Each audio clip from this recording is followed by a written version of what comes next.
Hello, everyone, and we're back on air. This is Frequency Shift, and this is your host, Max Acosta. Joining here with my friends.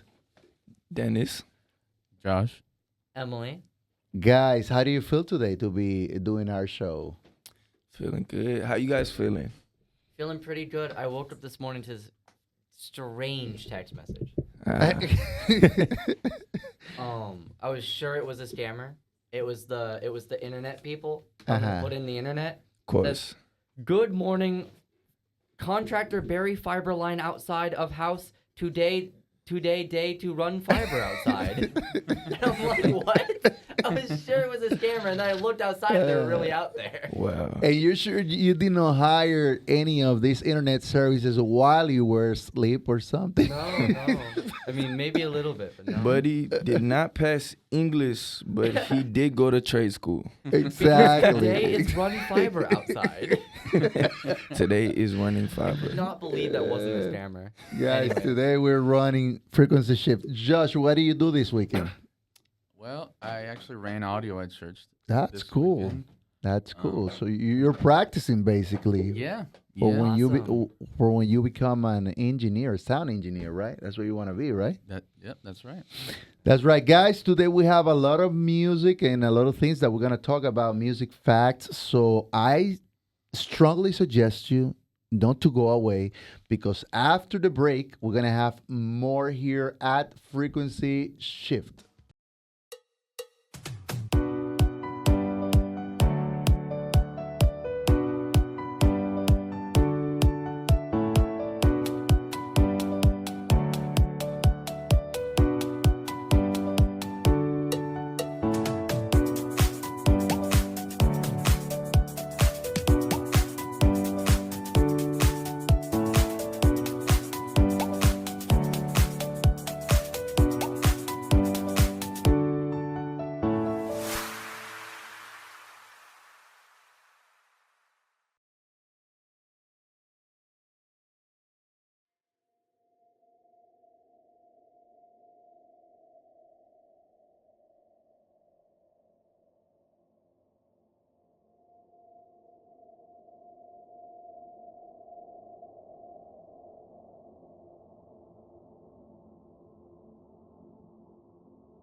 back with more Frequency Shifted. This is your host, Max Acosta, joined here with my friends, and we always talk about music, and of course, different things that we're interested in. Today, guys, however, I would like to talk about Queen. Have you ever heard about that band, Queen? No, never. Never? Okay. Never. Thank you, Josh, for your Never. support. Thank you. Hey, honesty is the best policy. Yeah, I've no, heard no. Queen. I like Queen quite a I bit. love to. I love now. Guys, today we're taking a journey back to one of the most iconic bands in the history of rock music, and we're talking about Queen. Few bands have had the cultural impact that Queen has had. Their music combined rock, opera, pop, and theatrical performance, creating a sound that was bold, dramatic, and completely unique. And guess what, guys? Queen was formed in London back in 1970. The band consisted of four musicians: Freddie Mercury, the powerful and charismatic lead vocalist, and Brian May, whose guitar tone became one of the most recognizable sounds in rock music. Also joined there with Roger Taylor, known for his energetic drumming and high backing vocals, and John Deacon, whose bass playing helped encore many of the band's biggest hits. According to Encyclopedia Britannica, Queen became known for their ability to blend multiple musical styles, including rock, like I said before, opera, and pop, which helped them develop a distinctive sound that set them apart from other bands of the 1970s. One of the most famous examples of Queen's creativity is their groundbreaking 1975 song Bohemian Rhapsody. Guys, I'm pretty sure you've heard that song. At least a sample one, Dennis, right? Because your thing is a sample, right? Yeah. So- I know the original. Yeah, but you know what? I think one of their songs was sampled and used as a rap bass. Which one was it? Well, that's why they called it Rap City. Rhapsody. Rhapsody, right? So, according to Rolling Stone, Bohemian Rhapsody broke almost every rule of traditional songwriting. The song has no conventional chorus and moves through several different musical sessions and combines a piano ballad, an operatic passage, and a powerful rock finale. At a nearly 6 minutes long, the song was considered risky for radio play at the time.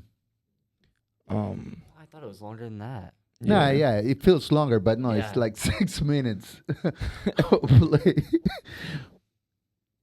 Anyways, this song, guys, became a massive international hit and is now widely regarded as one of the most greatest songs ever recorded. Queen was also famous for their incredible live performances. Their concerts were known for their theatrical energy and powerful sound, and Freddie Mercury unmatched stage presence. One of the most famous performances in rock history happened in 1985 during the global charity concert called Live Aid, held at Wembley Stadium in London. I remember, that. Like, I remember seeing like YouTube videos on it. Like, that was like one of the biggest, right? The Wasn't one it where like- it's like a sea of people? Yes. Yeah. Like, I can't comprehend that. Yeah, well, and you know what? The amount of people there were actually 70,000 people. What? Wow. Yes, Man. so it was literally a sea of people. That's like a town, bro. Yeah. Like, Yes. Actually, during that show, Freddie Mercury had those 70,000 people, synchronized, clapping and singing along to songs like Radio Gaga. Probably you heard that. yeah. We Are the Champions, which is one of the anthems of a sport that up to these days, people listen to. And the concert itself was broadcasted to an estimated global audience of nearly 2 billion people at that time, guys. And according to History Channel, Live Aid raised more than $100 million to help fight famine in Ethiopia? How do you say that? Ethiopia. Ethiopia. Thank Yeah. you very much. My English is not very good looking. But I'm trying my best, guys. I'm trying my best. Throughout the 70s and the 80s, Queen released numerous hit songs that remain popular today. Tracks like Somebody to Love. Have you heard that song? Yeah. Yeah. Somebody to love. That Don't was stop me now. to What the the- T. I Yeah. want to ride my bicycle. I want to Right, ride my my bike. Another one bites the dust. Huh? Yes. You remember that one? That's a big one. Right. So, according to the Rock and Roll Hall of Fame, Queen helped redefine arena rock and influenced generations of musicians across multiple genres. Their songs have also become deeply connected to sports and global celebrations. Yes. Right. So, I thought you said you wanted to say something. No, my bad. Anyways, guys. So Queen was a very important band back in the 80s, 70s, and 80s. And according to Encyclopedia Britannica, Mercury, its lead vocalist, is remembered as one of the greatest performers in the history of rock music. Even after his death, Queen's music continued to influence new generations. The band's legacy was introduced to a new audience through the 2018 film Bohemian Rhapsody, which told the story of Freddie Mercury and the rise of the band. Guys, we're going to be back with more Frequency Shift. And remember, we love music here, guys. Absolutely. Yeah.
And we're back with more frequency shift. And guys, we got more and more.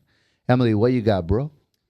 Today I'm going to talk about corn again, because last time we were on. You're a big fan. I am a big fan. It's my second time, but I have a good reason. I only got to talk about their first two albums, which was very much their very early period. Because we had our half show. Yes. That's when I did that. Mhm. So, podcast listeners did not get that show at all. No, So they this did is gonna not. be all new information to you. So, what I want to talk about Korn, I'm just gonna brush over their first two albums because we definitely already talked about this on air. They released their first album, which was titled Korn, self-titled, which most new metal bands do that. Their first album. I think that was just a product of its time. I'm pretty sure people in the early 2000s, it's just how they did it. Their first album would be the same name as their band name. And they had a little bit of success with that, but it was kind of iffy. That was when they were with their first producer, which was Ross Robinson. They released another album with him. And right after they did, in 1996, they released their second album with him, Life is Peachy. And right after they did, Ross Robinson got with another band, Sepultura, which was a bit of an older band than Korn, and produced an album for them that sounded just like their very breakthrough sound that they pioneered themselves in their first album. So just as they're getting ready to release their second album, their producer goes with another band and it kind of gives their sound away. Wow. I have a quote from Metal Hammer. This is a kind of a journal where they interview like new metal, I guess all of metal different artists. Where the main singer John Davis had an interview with them in, I believe, 2016, 2019, where he says, that was pretty effed up of Ross Robinson to do. He just gave our sound away to Sepultura, blah, blah, blah. And, sorry, I should say ... not blah, blah, blah. Yeah. But, It must be something really hard, you having a producer and who's kind of like defining your sound, and then this guy goes, and he's supposed to be defining your sound, not everybody's sound. Exactly. Do you think you had to do anything with like finding like better chances, more exposure, or something? Kind of. Probably So what money, happened too. was, Or money? Yeah. when they released their first album, it was a big hit. It was new, right? It was a new sound, and people weren't used to it, and they liked it. People liked it. New metal. So he thinks he's, this producer is like, hey, people like this so much, I'm just gonna do it for everybody. And he probably felt in some way that he had an ownership too of that sound, which is that's a deep debate. But Yeah. I wouldn't say so. Just because he's a producer, I don't think he owns their style completely. It takes two. It does. Yes. Right.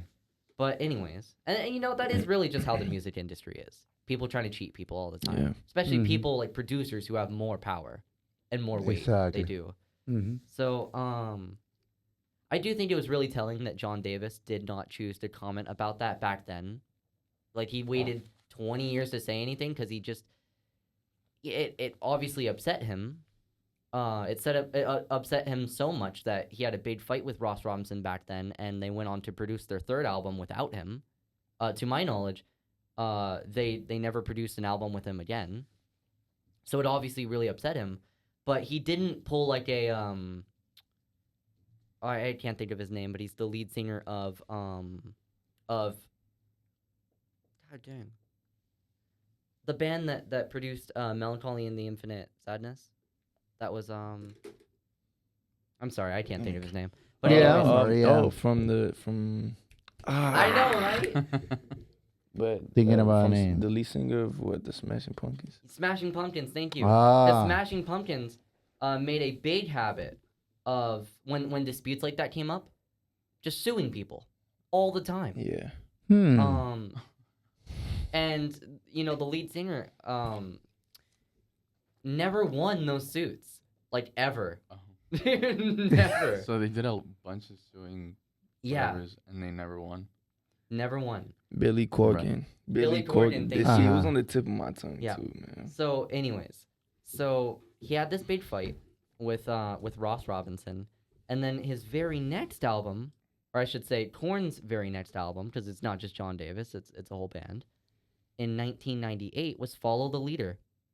Massive success. That was their biggest album ever. Isn't that a kid's song? Follow the leader. No. Yeah, I mean, maybe, probably. I think so because I think it was based on that because you look at their album cover for that and Yeah. it's like somebody doing hopscotch. Oh. So this was a big album for them and it was really important for a few reasons. For one, it was the album that they kind of tooled around their show. They did this big show, which was the trying to remember the name of the show. It was this big show that they did with Ramnestein. I don't know if I pronounced that right. And Ice Cube and Limp Bizkit and DMX and Wu-Tang, I believe, was there too. So that was a big show they did in 1998. They were the headliner for that show. And it was called the Family Values Tour. Is what they headlined in 1998. And because they were tooling that album around that, they put in songs they had a song with Limp Bizkit, they had a song with Ice Cube, people that they were going to perform live with, so they were able to have them live at the show.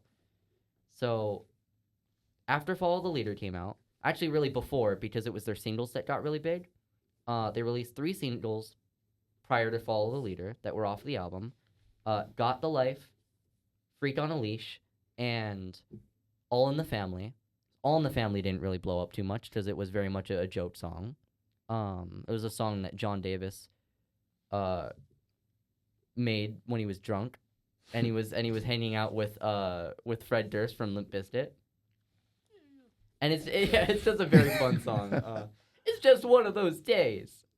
So, anyways, their other two singles off of that album, Got the Life and Freak on a Leash, blew up. Freak on a Leash was the first song to be, this is from MTV, it was the first song to be retired off of MTV's Total Request Live. Basically, they had this show where they would play the music videos for the most popular song at the time. And they'd play it for as long as it was the most popular song. And So they had to. It was playing too much. It literally basically. played so much that they had to retire it off the show. It was the Wow. first song that they had to retire. Wow, incredible. So they released some huge. Those 2 singles were huge. They were huge, and that was That is So- crazy though. Yeah, wow. Unbelievable. Guys, we have more after the break, and this is Frequency Shift. On Hawk Radio.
We're back with more frequency shift. We are. Yeah, Josh, what you got for us? All right, so today I have a tribe called Quest. Cool. We're going to be talking about how they kind of started and how they pioneered jazz rap back in the early 80s to 90s. What, 1880s? Yeah, 1880s, you know. They didn't start as a tribe called Quest, but they were named that by their peers, the Jungle Brothers. The group started to shape 3 years earlier with Queens native Q-Tip born Jonathan Davis and high school classmate Ali. Oh, that's a long name. Alibaba. Ali. Just go with Ali. A Brooklynite, recording demo material with pause tape beats. They, how do I say this? They kind of just implemented jazz because of their parents. They started going through like in the garage. They're all Yeah. records, bro. Yeah. So Q-Tip's dad had a collection of old jazz records, and they just decided one day, let's go through this and just listen to music. And they did, and eventually they just put them together, sampled a bunch of songs. Like in the album People's Instinctive Travels and the Paths of Rhythm, in the song Push It Along, they have Thank You, Valentin by, reading is hard, hold on. Valentin Me Be Mice Elf Agin by Junior Mance, and Lawrence Dance by Grover Washington Jr. I love Grover Washington Jr. You know, he was the one who sang Just the Two of Us, right? Yes. Yes. So, yeah. Great influence then. Yeah. Like they have a bunch of like Weather Report, Medley, Vertical Invader, and Mr. Muhammad. Can I Kick It? Spinning Wheel, Lonnie Smith. Footprints, Think Twice, Donald Byrd. Walk Tall, the Cannonball, Adderley Quintet. Like, it's just very jazz, like heavily jazz influenced songs, even though it's like a hip hoppy. Yeah, heavily sampled. I think like Stevie Wonder. They sampled Stevie Wonder too, which is another banger. Like, Yeah. I feel like I don't know. They like built off such great like great artists. Like, I don't know. It's still it doesn't take away from them, but it like solidifies how like Exactly. you know just prominent they became through the prominent art they like reference. You know. Mm-hmm. And in an interview with iRock Jazz, Robert Glasper, Make Jazz Cool Again, he said, I'm just playing modern jazz. This is the hard bop of our time. So he doesn't really take all the, what's it called? Like the glory? Or like The credit. Yeah. take the credit Yeah. for making jazz pop or jazz rap. He just calls it hard bop. Like, you know, it's one of those things. Like, It's just one of those It's days. just a one of those vibe. days. It's just one of those days. I think, you know, as to my understanding, you know, like the early rap, it took like a lot of influence from all of these older genres, you know, like jazz. And I understand also that what they did is they went through the vinyls that they had Mhm. and they searched and they found probably their parents' music, Mhm. as you were saying, Josh. And you know how kids always want to be different than their parents. You know, they want to set themselves apart. Yeah. But you see how it's all like it all gets into a full circle Yeah. Yeah. It really when is. like, okay, this is what my father used to listen to, Yeah. and now I want to make music, and all of that music is in the back of your brain. Yeah. So it's I like think subconsciously. yes. Like, So I think it's really important. I think that's how music has always progressed too. Like Mhm. everything is just modernized version Absolutely.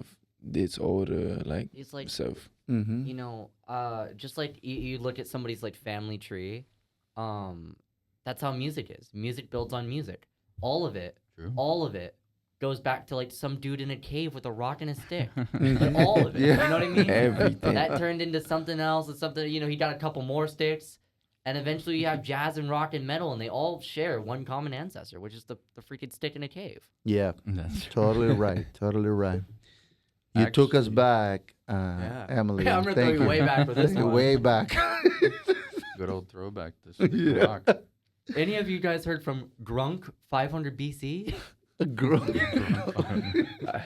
I think I that haven't got his flying bird message yet. Actually, if we're talking about cavemen, that was probably way earlier than 500 BC. One Oh BC. yeah. That was 500 BC. They were pretty civilized, actually. I actually That's had a crazy. moment like that not too long ago. Like my Where dad's a you were in a musician. cave. Yeah, I was in a cave with a rock and a stick. Caveman. Yeah. No, but my dad's a musician, and growing up, I never wanted to get involved with music. And then look at me now. I want to be a sound engineer. I want to That's mix great. music. Yeah, that's Full awesome. circle. Like, moment. Do not go to ancient Rome with a bald head. Yeah. You heard about the ancient Roman who died because an eagle dropped a turtle on his head? Okay, What? so birds pick up turtles and drop them on rocks Uh-huh. because they want to crack open the shell. like a coconut. And so the bird saw this dude's head, his bald head, and thought it was a rock. Dropped the turtle on his head and killed him. I'm gonna have to grow out my hair again. I know. That's a real worry. Wow. Maybe wear a hat if Here you're we, outside. here we Dangerous. are having some ancient history. Sorry, that was about music. That was about music. It's all ties to music. Thank you, Emily, for the insight. Inside scoop. On Yeah. turtle cracking. That's so crazy. And guys, we're gonna be back with more frequency shift after the break, I guess, right? Yes, sir. Absolutely. All right.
We back.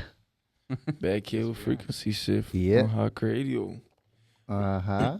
So I wanted to today talk about, I guess, R&B and its intertwine / influence in hip hop.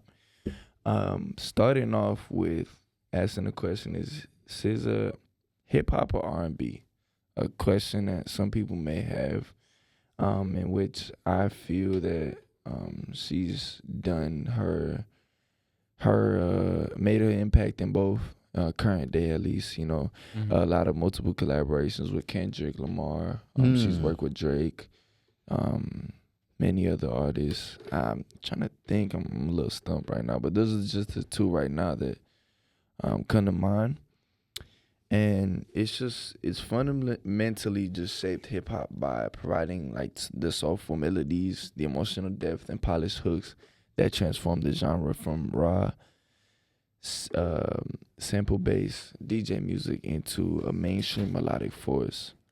Let's take it back to Mary J. Blige, who blended, right, at the time, very like hip hop was very hyper masculine, gritty.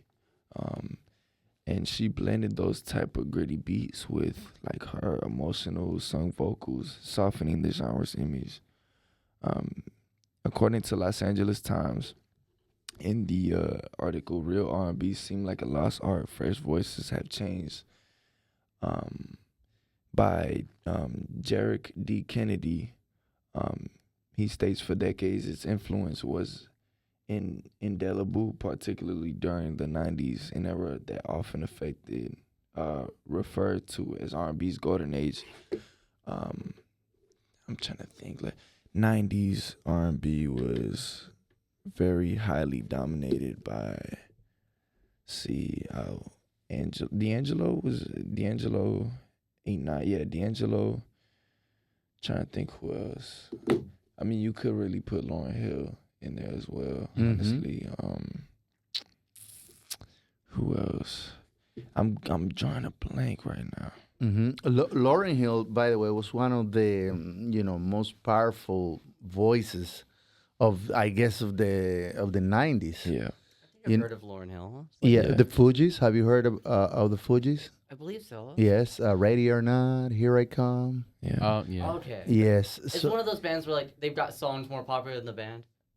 yeah, I can't guys, believe and we don't have a welcome the visual version of this Therians album. here. But yeah, so I have here Destiny's Child, Floetry, Wow, of course, Mary J. Blige, Sade.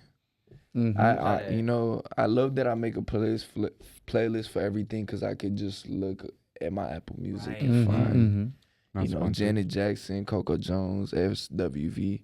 All these artists really coming out of the 90s with just powerful hits that a lot of urban households just grew up listening to. I know I grew up listening to Whitney Houston, Mm. a little bit of Mary J. Blige, and it was funny because so my stepmom really loved these artists. My stepmom really loves R&B, so I would listen to R&B anytime I was over there as a kid. And so yeah, that music was very, I guess, like I wouldn't say like it was fully embedded in me on a conscious level because it was like I listened to it and it sounded good, but at the time I don't really care about music as a kid, which is ironic. But And you do play an instrument, right? I think you yeah, I told me play electric guitar. that. Wow, That's that's awesome. cool. Yeah. That's cool. One of the best instruments. I love Mhm, electric mhm. guitar.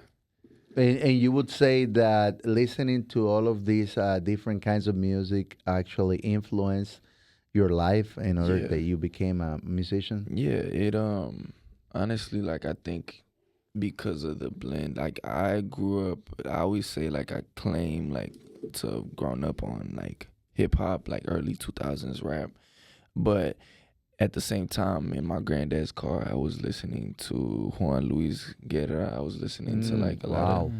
Spanish music, and then my stepmom was playing R&B music. So like I have different influences that like I gain and draw from. I think the music of our childhood really has probably more of an influence than we ever will realize on the music that we grow up to like. Yeah. Yeah. And like I grew up on that, but at the same time I like discovered rock music and a lot of like different other genres later on in life. Like I went out of my way in middle school to find like indie and like other genres and even like jazz. I mean, honestly, a lot of Latin music is really like at least with my granddad, like I always felt it was very like jazz, like even bachata I think like just kind of gives me like a jazz feel to it, just instrumentally. But in the same article, it also speaks about how R&B also set the pace for hip hop's ascent to prominence, as its artists leaned on the defining sound of the genre, from lush soul melodies to jazz infused. And this is where I'm gonna talk about the modern fusions like Drake, The Weeknd, SZA. Drake's R&B music, if I'm being honest, is probably better than his rap, in my opinion. This is my opinion, but I just love the way like the way he blends the genres is beautiful. You know that album where he's like sitting on the table with the love chalice, Yeah. like what people like meme it, saying he's like just sad lover boy music. Like, that's one of my favorite But projects. that could be good music. Yeah. You know what I mean? Yeah. That one, More Life as Well, is a really good one. But real quick, just want to finish off speaking on my source, which is The Outlook, which is Monmouth University's publication. Speak on Lauryn Hill's influence on the hip hop and R&B community. As we spoke about earlier, made her start in the Fugees, which is where it was her talent was first recognized. And Lauryn Hill's just celebrated for her innovative approach to music, artfully intertwining the rhythms of hip hop with the soulful melodies of R&B. And it was really the deep rooted essence of soul and the spirited sounds of reggae that like brought forward her sound. But yeah, that's all for today. Great content, and we'll be back. We got a couple minutes to talk for the Oh, wrap up. right. Yeah. I just want to say I've had a great time talking about music today on HC Hawk Radio. Here with Got Freaky it. Chef. Absolutely. And we are here every Tuesday. Yes. What our time is 10 to 11? Yeah, 10 10 to 11 every morning. Tuesday. Yes, and we bring the best of all the genres. We talk about rock, we talk about hip hop, we talk about sampling, we talk about artists, old and new, and I think this is a great mix. I think it's a great show, not because we are doing it, but I think it's a good show, right? Yeah. Absolutely. Unbiased. Yeah. Unbiased, Right. yes. The best, so unbiased. Yeah. Best show I'm around. playing. Many such cases. Right. I think what you were saying, Dennis, I think is very important, that you're bringing, all of these artists in how they have influenced modern music. I think it is very important. I think the younger generation has a tendency, not to really pay attention like to the older rhythms Yeah. or older singers and But all. it's embedded in But us. it is embedded, Yes, exactly. It is. Exactly. But yeah. We can, take a quick commercial break and then Yeah. we will catch you guys after this. Yeah. Yeah.